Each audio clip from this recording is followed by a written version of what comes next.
नमस्कार, जय हिंद, जय भारत। मैं योगा रमेश बिजारनिया मेरी सोशल मीडिया के सभी साधकों और दर्शकों का तहे दिल से कोटि कोटि प्रणाम करता। साधकों और दर्शकों, आज हमारे इस वीडियो में हम आपको बताएंगे कि उष्ट्रासन कैसे करना चाहिए श्री महर्षि गैरड संहिता के अनुसार। तो श्री महर्षि गैरड संहिता में आपको संस्कृत में इस आसन को कैसे समझाया गया है, कृपया करके आप सुने और जाने पहचाने, ध्यान से देखें। ओम अध्यास्य क्षेते पद्युक्तम पृष्ठे निधायापि धृतं कराभ्याम आंकुंच सम्यक्युद्धरादास्य गाढ़म उष्ट्रम च पीठम यतयो वदन्ति। अर्थात अधोमुख लेटें और दोनों पावों को पलटकर पीठ पर टिका लेवें तथा पावों को हाथों से पकड़कर मुख और पावों को दृढ़तापूर्वक सिकोड़ लें। यह उष्ट्रासन कहलाता है। इस आसन को अब हम विस्तार पूर्वक समझते हैं, इसकी व्याख्या करते हैं। आइए जानते हैं। महर्षि गैरड ने जिस उष्ट्रासन का वर्णन किया है वह आजकल प्रचलित उष्ट्रासन से थोड़ा अलग है। हम जिस विधि का प्रशिक्षण देते हैं वह कुछ इस प्रकार है। विधि: सर्वप्रथम वज्रासन में बैठते हैं। भुजाओं को बगल में रखते हुए घुटनों पर धीरे धीरे खड़े होते हैं। इस आसन में घुटनों से नीचे पैरों को जमीन पर टिकाते हैं।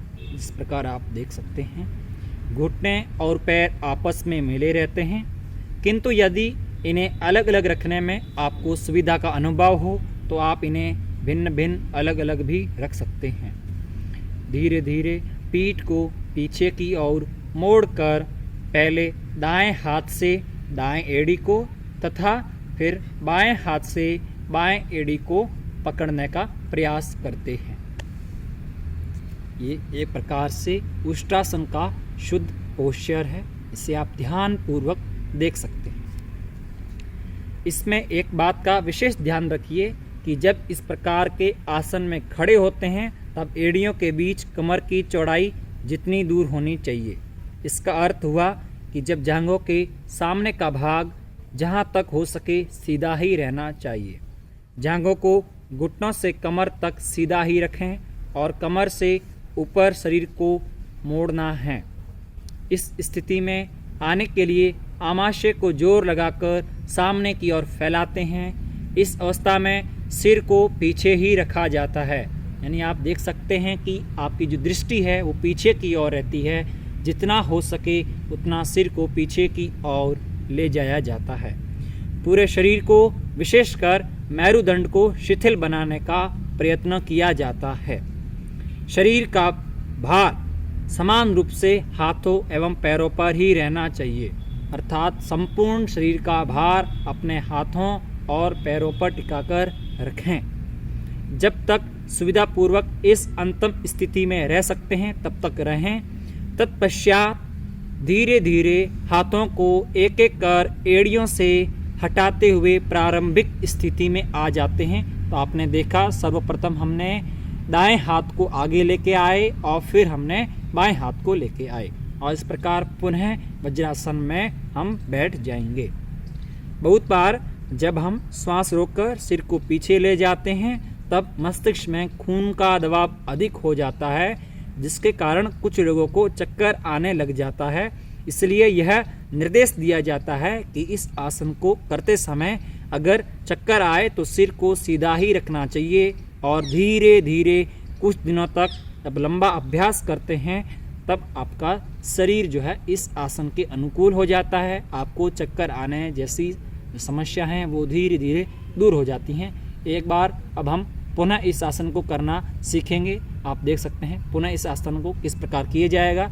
तब तक हम इसके साथ साथ इस आसन की जो लाभ हैं और जो सावधानियां हैं उनको भी जान लेंगे और आप इस वीडियो के माध्यम से इस आसन के पोस्चर को ध्यान पूर्वक ऑब्जर्व करिए, उसे गौर करिए और साथ साथ इसके सावधानियां और जो लाभ हैं उन्हें भी सुनते रहिए ताकि आप भी इस आसन को अपने दैनिक जीवन में कर सकें और इस आसन से होने वाले लाभ को अधिक से अधिक आप प्राप्त कर सकते हैं। तो आइए इसके लाभ जानते हैं और आपको तब तक आसन भी बार बार करते हुए दिखाते रहेंगे हमारे योग गुरु जी।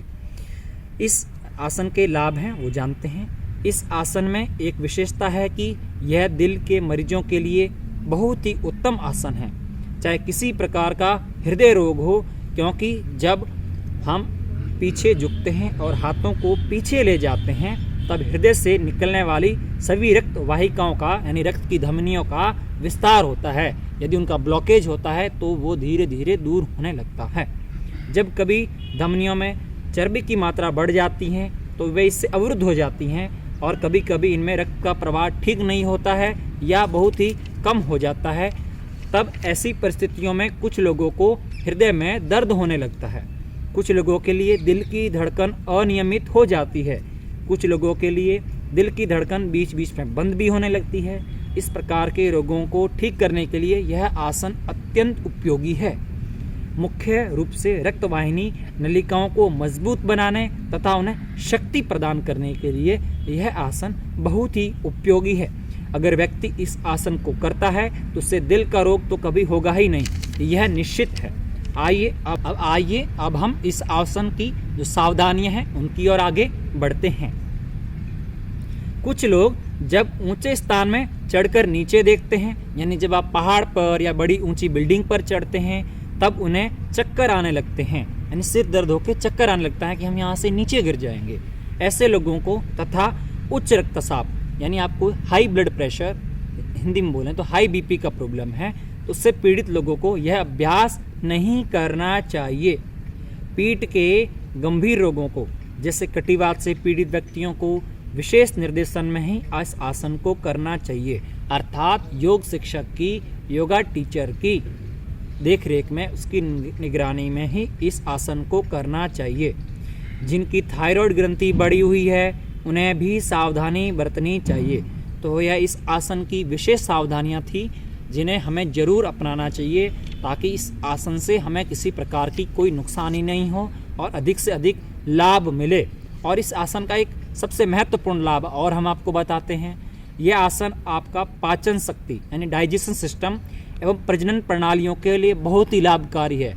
इंग्लिश में बोले तो दिस आसन is very helpful in reproductive system and digestive system. यह आसन आमाशय का विस्तार करता है और कब्ज, गैस, एसिडिटी को भी दूर करता है।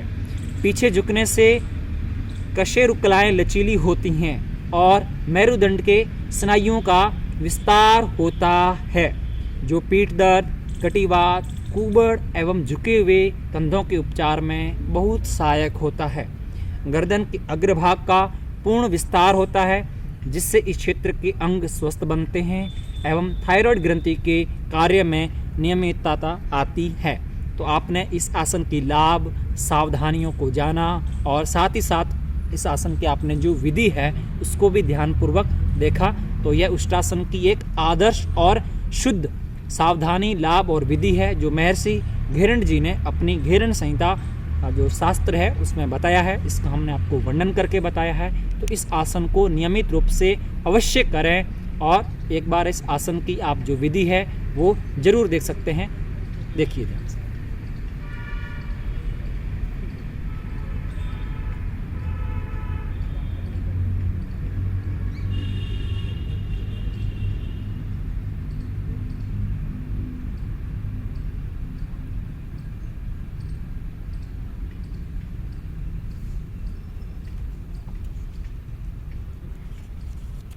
अब हम इस आसन का जो पूरक आसन है यानी जो विश्राम की मुद्रा है उससे भी जानेंगे।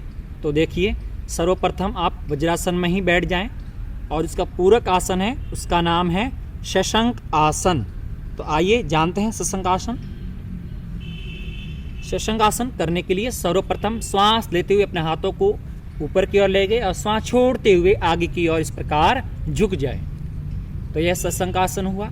शशंक आसन में 2 से 3 मिनट तक आप रुकने का प्रयत्न करें। इससे यदि आपको उष्ट्रासन करने में किसी प्रकार का दर्द या थोड़ा बहुत भी मांसपेशियों में अनियमितता आपको एहसास हुआ है तो वो धीरे धीरे इस आसन से ठीक हो जाएगी और शशंक आसन करने से उष्ट्रासन का आपको पूर्ण लाभ मिलेगा। यह आपका एक विश्राम मुद्रा है, इसमें आप रुक सकते हैं। अब धीरे धीरे श्वास लेते हुए अब हम ऊपर की ओर उठेंगे, आप देख सकते हैं इस प्रकार। और अब श्वास छोड़ते हुए दोनों हाथों को पुनः घुटनों के पास जमीन पे टिका देंगे। तो यह उष्ट्रासन की एक आदर्श विधि हुई, और इसके साथ ही इसका जो विपरीत आसन था, यानी इसकी जो विश्राम की मुद्रा थी शशंक आसन, वो अभी हमने जानी। साधकों और दर्शकों, हम चाहते हैं कि आप हमारे पूजनीय, आदरणीय, सम्माननीय श्री महर्षि पतंजलि के अनुसार योग करेंगे। निश्चित तौर पर आपके शारीरिक स्वास्थ्य, मानसिक स्वास्थ्य और आध्यात्मिक स्वास्थ्य में भी लाभ प्रदान होगा।